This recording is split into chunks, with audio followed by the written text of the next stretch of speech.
हुआ, राम भरत लक्ष्मण शत्रुघ्न नाम रखे गए। धीरे धीरे बालक बड़े हो, धीरे धीरे बड़े हो रहे हैं। क्षत्रियों के बालक हैं। 11 वर्ष के जब भगवान हुए, चारों भाई 11-11 वर्ष के हुए, चारों का यज्ञोपवीत संस्कार।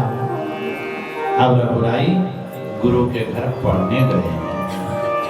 गुरु गृह गए पढ़न रघुराई, गुरु गृह गए पढ़न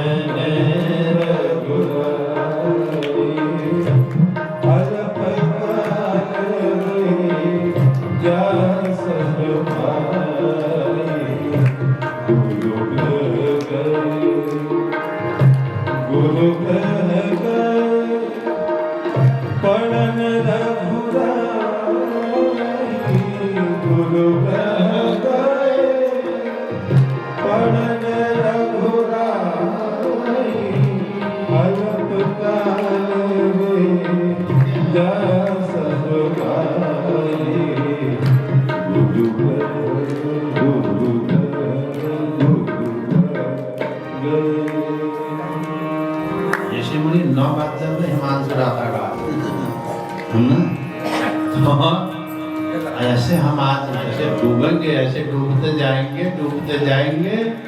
तो 9-10 तो बजेंगे। तो इसलिए आप संक्षिप्त में ही सुन लीजिए। आप रात कभी आपका मन करे सुनने को, वाल्मीकि रामायण सुनना है नहीं, हमसे मत सुनना, किसी से भी सुनना, किसी विद्वान से, ब्राह्मण से। वाल्मीकि रामायण अवश्य करवाना है 9 दिन विद्वान ब्राह्मण से अवश्य। क्या आज आपको मैंने चस्का लगा दिया ना इस पर? हाँ, किसी न किसी ब्राह्मण से अवश्य। गुरु गृह गए, भगवान गुरु के घर जाते हैं। क्यों जाते हैं? मृत्यु अवतरणम मनुष्य अवतरणम मनुष्य शिक्षण। मनुष्य का अवतार लेकर के भगवान मनुष्य को शिक्षा दे रहे।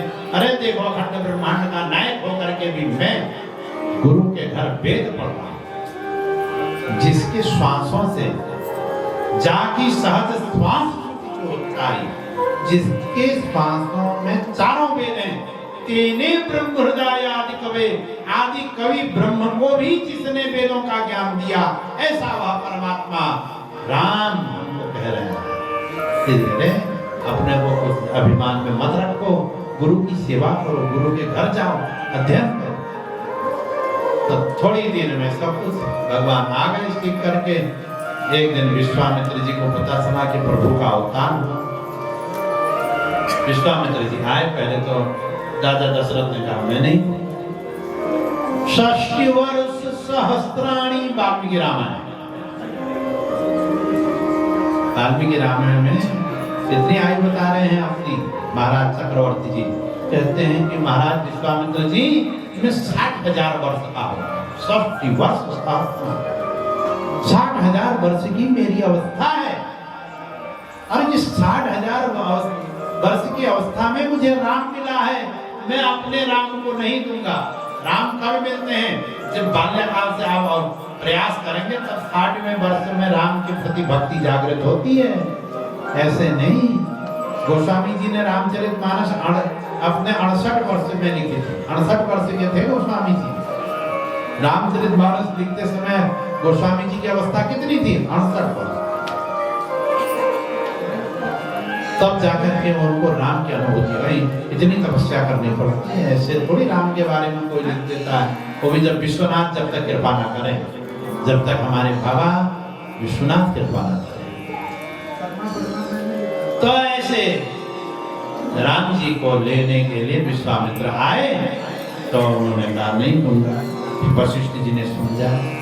राम जी कहे कालिका का उद्धार हुआ। 6 दिनों तक यज्ञ की रक्षा की। 6ठी रात्रि में बाहु मारीच ने आक्रमण किया। भगवान ने बिना का बाण मारा, मारीच को समुद्र के पार फेंक दिया और बाहु का उद्धार किया।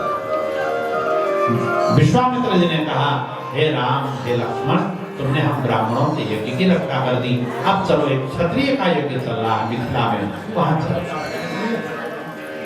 तो मिथिला जा रहे थे, मार्ग में अहिल्या का उद्धार था। अहिल्या ने कहा कि हे प्रभु, मुझे मुनि श्राप जो दीना अति भले किया। मुनि ने मुझे जो श्राप दिया बहुत अच्छा किया, यदि मेरे पति गौतम मुझे श्राप नहीं देते तो हे प्रभु मेरा उद्धार कैसे होता, आज आपका दर्शन कैसे। भगवान मिथिला गए, जनक जी जो निर्विकार है, निर्लिप्त है, विदेह जिनको कहा जाता है, राम जी को देख करके वो भी राम जी को देखते ही रह गए एक टक। राम जी से उनकी दृष्टि हटी नहीं, क्योंकि राम ब्रह्म है और विदेह जानते हैं कि ब्रह्म आज मेरे घर आया। तो राम जी बगीचे में गए, सीता जी का दर्शन किया, पूछ गई लक्ष्मण को बताइए यही वो सीता है जिसके लिए धनुष यज्ञ हो रहा है। और सीता जी भी